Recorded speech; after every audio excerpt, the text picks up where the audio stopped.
Reservation था भारत के अंदर। मैं था अभी मऊ में, मैं बोल रहा था, पत्रकार आगे हमने कहा कि हमारा रिजर्वेशन आजादी के बाद संविधान में था, किसने खत्म कराया? यही बेईमान कांग्रेस ने खत्म कराया। इस बेईमान कांग्रेस का पहला प्रधानमंत्री पंडित जवाहरलाल नेहरू 1950 में देश का संविधान लागू किया गया और मुसलमानों का रिजर्वेशन खत्म कर दिया। अगर मुसलमानों का रिजर्वेशन होता, अगर मुसलमानों का रिजर्वेशन होता, अगर 100 पीएससी के जवान भर्ती होते तो 35 बच्चे हमारे पीएससी में होते।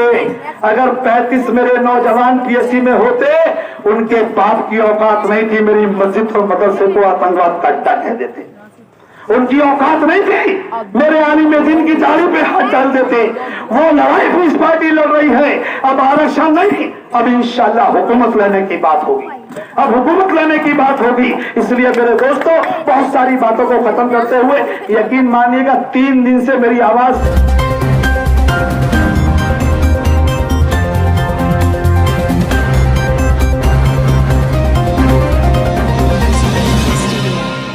आज तक तमाम पार्टियां, तमाम नेता हमसे वोट तो लेते रहे, हमसे जिंदाबाद तो लगवाते रहे, हमारे वोट को लेकर अपनी सरकारें तो बनाते रहे, लेकिन बदले में हमको क्या मिला? आज आपके इस दयार में, इस चौराहे पर, चाहे सपा, बसपा, कांग्रेस, भाजपा, किसी भी पार्टी के नेता आते होंगे, आप सबको बागौर सुनते होंगे। एक बार आपकी अपनी पार्टी, पीस पार्टी, जिसका गठन 2008 में डॉक्टर मोहम्मद अय्यूब साहब ने किया था, उसके साथी आपके बीच में आए हैं। बहुत सारे साथी जो नमाज से फारिग हो चुके हैं, उनसे भी दरखास्त है कि कुर्सियों में बच्चों को उठा दीजिए, बीच में बैठ जाइए, ताकि कुछ संजीदगी से साथ गुफ्तगू की जा सके, आपसे चर्चा हो सके, बात हो सके कि आजादी से लेकर आज तक आखिर जब सारे समाज वोट देते हैं तो वो समाज तरक्की करते चले गए, और जो समाज इस देश और प्रदेश में तरक्की याफ्ता हुआ करता था, आखिर उस समाज को इस देश में क्या मिला? आजादी के बाद में भारत का एक कानून था, एक संविधान था। इसी देश के अंदर आजादी के बाद ये कहा गया था कि अब जो राजा होगा वो राजा का बेटा नहीं होगा, बल्कि वोटों से राजा बनाया जाएगा। जिसके वोट ज्यादा होंगे उसके एमएलए जीतेंगे, और जिसके एमएलए ज्यादा होंगे उसका मुख्यमंत्री बन जाएगा। हम आपसे पूछना चाहते हैं, इस देश और प्रदेश के अंदर 100 में से 2 वोट जाट भाई का है, लेकिन जाट भाई का बेटा वोट देता है तो इसी देश और प्रदेश के अंदर मुख्यमंत्री बनता है, प्रधानमंत्री बनता है। 100 में से 2 वोट ठाकुर भाई का है, ठाकुर वोट देता है, उसकी 100 में से 2 वोट के बदले में उसका बेटा मुख्यमंत्री, प्रधानमंत्री बनता है। इस देश और प्रदेश में 100 में से 1 वोट सिख भाई का है, सिख भाई वोट देता है, सिख का बेटा भी मुख्यमंत्री, प्रधानमंत्री बनता है। इस देश और प्रदेश में 100 में से 6 वोट यादव भाइयों का है, यादव का बेटा वोट देता है, वो भी मुख्यमंत्री और प्रधानमंत्री के सपने देखता है। इस देश और प्रदेश के अंदर 100 में से 11 वोट दलित भाइयों का है, हमारे चमार भाइयों का है। जब वो वोट देते हैं, उनकी 11 वोट के बदले में उनकी बहन मायावती भी उत्तर प्रदेश की 4 बार मुख्यमंत्री बनती है। लेकिन इस देश और प्रदेश के अंदर 100 में से 35% वोट हमारा है, जिसको मुसलमान कहा जाता है। 100 में से 35 वोट हमारा है, और 100 में से 35 वोट के बदले में हमको क्या मिलता है? कभी गौर किया, कभी उस नेता से पूछा जो हाथी पे बैठ के आता है कि आओ हमें वोट दे दो? कभी उस नेता से पूछा जो साइकिल पर सवार होकर आता है और कहता है समाजवादी को वोट दे दो? कभी उस नेता से पूछा जो हाथ खूनी पंजे को लेके आता है कि कांग्रेस को वोट दे दो? कभी उससे पूछा आप लोगों ने कि 100 में से 35 वोट हमारा, आजादी से लेकर आज तक हम वोट देते रहे, हम सपोर्ट करते रहे, हम जिंदाबाद करते रहे, हम दरिया बिछाते रहे, हम कुर्सी बिछाते रहे, लेकिन कौन सी बात है कि 100 में से 35% वोट देने वाला सबको हाकिम बना दिया, सबको मुख्यमंत्री बना दिया, सबको प्रधान प्रधानमंत्री बना दिया। और जिस देश को, प्रदेश को सजाने वाला, जिसने इस देश में लाल किला बनाया था, जिसने ताजमहल बनाया था, जिसने कुतुब मीनार बनाई थी, जिसने इस देश को मोहब्बत की निशानी ताजमहल दिया था, लाल किला बना के दिया था, आज वो लाल किले का बानी लाल किले की बगल में हाथ में भीख का कटोरा लेकर भीख क्यों मांग रहा है? कभी आपने सवाल किया, कभी पूछा बेईमानों से, कभी पूछा कांग्रेस के बेईमानों से जो कहते हैं कि आज मुसलमानों की बात करने के लिए मैदान में अगर पीस पार्टी खड़ी है, तो कभी उनसे पूछा कि 47 साल लगातार मुतवातिर हम लोग कांग्रेस को वोट दे रहे थे, हमारे बाप दादा कांग्रेस को वोट देते थे, अरे हमने कभी भी अपनी पैरोकारी नहीं की, अपने नेताओं की पैरोकारी नहीं की, अपने नेताओं को नेता नहीं माना। आजादी से लेकर आज तक पीस पार्टी बनने तक अगर कोई सपा बसपा कांग्रेस भाजपा ये बता दे कि मुसलमानों ने अपनों में से नेता पैदा करके मान लिया था, तो हम आज ही पीस पार्टी के लोग वापस चले जाएंगे। हम आपके प्यार में बात रखना चाहते हैं, आप बताओ आजादी के बाद में जब देश का बंटवारा हो गया था, इसी देश और प्रदेश के अंदर एक नेता था, हमारे समाज का था, हमारी कौम का था, पूरी दुनिया उसे मिस्टर मोहम्मद अली जिन्ना के नाम से जानती है। पाकिस्तान बढ़ गया था, वो खड़ा था जामा मस्जिद के अंदर दिल्ली में, कह रहा था चलो पाकिस्तान ले लिया है। जो जाने वाले लोग थे पाकिस्तान चले गए थे, लेकिन जो ना जाने वाले लोग थे हमारे और आपके बड़े बुजुर्ग, वो दिल्ली की जामा मस्जिद पर खड़े होकर जब मौलाना अबू कलाम आजाद कह रहे थे, इस देश में बसने वाले मुसलमानों कहां जा रहे हो, तुम्हें जामा मस्जिद की बुलंदी आवाज दे रही है, तुम्हें कुतुब मीनार की बुलंदी आवाज दे रही है, तुम्हें ताजमहल की खूबसूरती आवाज दे रही है, तुम कैसे अपने अजीज व अकारिब की कब्रों को छोड़ के जा सकते हो जो इसी देश की जमीन में दफन है, तुम कैसे छोड़ के जा सकते हो?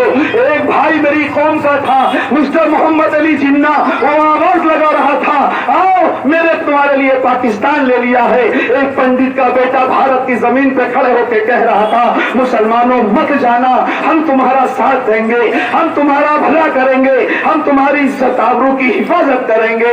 उस वक्त पे मैं अपने बुजुर्गों को सलाम करता हूँ कि मेरे बुजुर्गों ने उस वक्त अपनी कौम के बेटे, अपनी कौम के रहने वाले मोहम्मद अली जिन्ना को लात मार के भगा दिया था कि जा जिन्ना, तुझे तेरा पाकिस्तान मुबारक हो, हिंदुस्तान हमारा है, हम हिंदुस्तान में रहने का काम करेंगे, हिंदुस्तान का खाएंगे, हिंदुस्तान का पिएंगे, हिंदुस्तान में जिएंगे, हिंदुस्तान में मरेंगे, और मरने के बाद तो जमीन होगी वो पाकिस्तान की नहीं होगी, वो मेरे वतन हिंदुस्तान की होगी। यह तय किया था, हमने माना था, हमने अपनी कौम के बेटे मोहम्मद अली जिन्ना को नेता नहीं माना था, हमने तो पंडित के बेटे जवाहरलाल नेहरू को नेता माना था। आजादी के बाद में हमने किसी अपने भाई को नेता नहीं माना, हमने तो जाट के बेटे चौधरी चरण सिंह को नेता माना था। आजादी के बाद में हमने किसी को नेता नहीं माना, हमने तो ठाकुर के बेटे राजा विश्वनाथ प्रताप सिंह को नेता माना था। आजादी के बाद में किसी मुसलमान ने मुसलमान को लीडर नहीं माना, हमने तो यादव के बेटे मुलायम सिंह यादव जी को नेता माना था, हमने तो दलित की बेटी मायावती जी को नेता माना था। बताओ, ये सारे लोग कहते रहे, मुसलमानों हम तुम्हें रिजर्वेशन देंगे, मुसलमानों हम तुम्हारी भलाई करेंगे, हम तुम्हारी मस्जिदों की हिफाजत करेंगे, हम तुम्हारे मदारिस की हिफाजत करेंगे।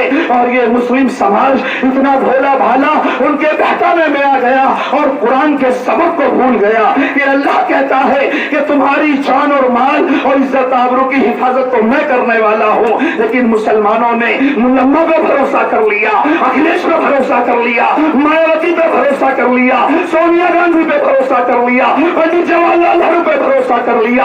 अरे अगर एक बार ऐलान करके इनसे कहे होते, माया मुलायम सोनिया हमें तेरी हिफाजत नहीं चाहिए, हमारी हिफाजत के लिए हमारा परवरदिगार काफी है, हमें उसकी हिफाजत चाहिए, उनकी औकात नहीं थी। लेकिन अफसोस होता है,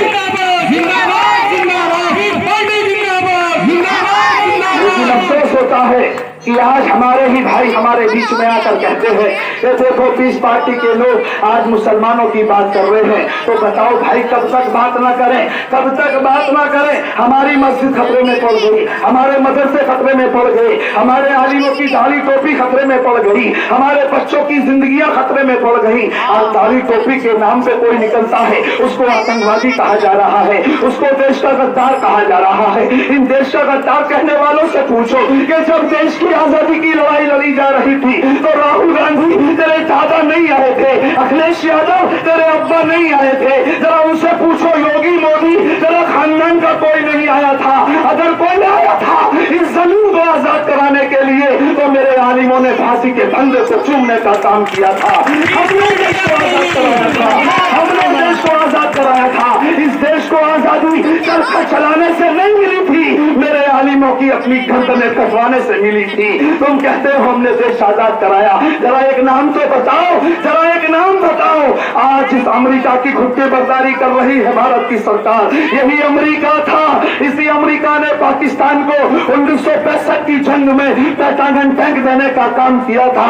वो पेंटागन टैंक लेकर यही पाकिस्तान थरथराता हुआ हमारे भारत की जमीन पे चला आ रहा था, भारत को रोलने के लिए आ रहा था कि भारत को जीत के दिखाया जाएगा। जरा पूछो राहुल गांधी से, जरा पूछो अखिलेश भैया से, जरा पूछो योगी और मोदी जी से, जरा पूछो मायावती जी से। हे मायावती जी, राहुल भैया, अखिलेश भैया, जरा हमको बताओ जब 1965 में जब पाकिस्तान के टैंक चले आ रहे थे भारत की तरफ तो इस जमीन को किसने बचाया था?